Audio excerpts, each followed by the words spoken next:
శాంతి భర్త మదన్ మోహన్ ఆమెపై హోంమంత్రి అనిత ఏపీ డీజీపీకి ఫిర్యాదు చేశారు.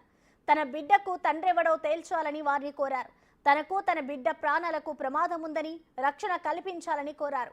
తన కుటుంబానికి న్యాయం చేయాలని విన్నవించారు. తాను అమెరికాలో ఉండగా ఓ బిడ్డకు జన్మనిచ్చిన శాంతి మోసం చేస్తుందని తెలిపారు.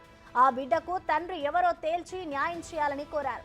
తనకు గుర్తు తెలియని ఈ నెంబర్ల నుంచి బెదిరింపు కాల్స్ వస్తున్నాయని మదన్ తెలిపారు. తన ఇద్దరు కూతుళ్లతో పాటు శాంతికి జన్మించిన బాబుకు తనకు ప్రాణహాని ఉందని మదన్ వెల్లడించారు. ఇక్కడ నుంచి వస్తున్న ఏంటో అన్నోన్ నెంబర్స్ అయితే నుంచి వస్తూ ఉన్నాయి.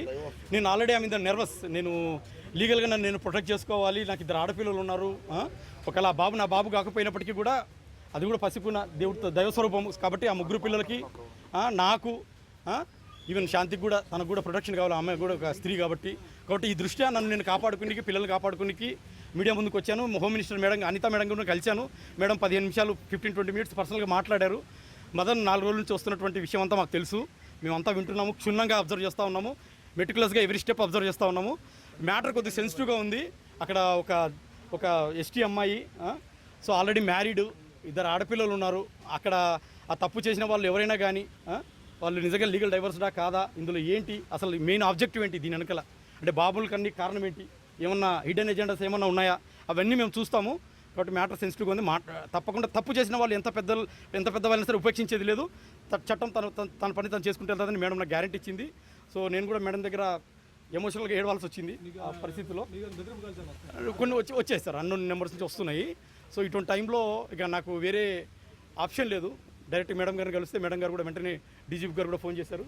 So we have to protect this boy and children, వీళ్ళని మనం కాపాడుకోవాలి. మరోవైపు తాను శాంతి నుంచి విడాకులు తీసుకోలేదని అన్నారు. ఫేక్ డాక్యుమెంట్లు సృష్టించి తనను బెదిరించి బలవంతంగా సంతకం పెట్టించుకుందని వెల్లడించారు. తనకు న్యాయం జరిగేదాకా పోరాటం చేస్తానని మదన్ స్పష్టం చేశారు. నా పిల్లల ముందు, నా ఇద్దరు ఆడపిల్లల మీద ప్రమాణం చేసి చెప్తున్నాను. నేను నమ్మే దైవం మీద ప్రమాణం చేసి చెప్తున్నాను, మేము విడిపోలేదు. అమ్మాయి ఏదైతే డాక్యుమెంట్ చూపిస్తుందో అది ఫేక్ డాక్యుమెంట్. ఇందులోంచి బయటికి రానికి తను ఏదైతే షీఈ్ ఎస్టాబ్లిషింగ్ సమ్ ఫేక్.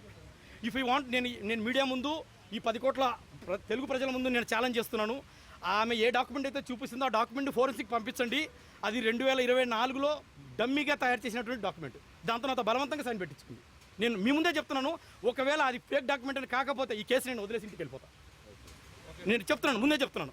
ఆమె 2024లో జూన్ 11 తారీఖు నాతో బలవంతంగా పెట్టించుకున్న సైన్. అది ఫేక్ డాక్యుమెంట్.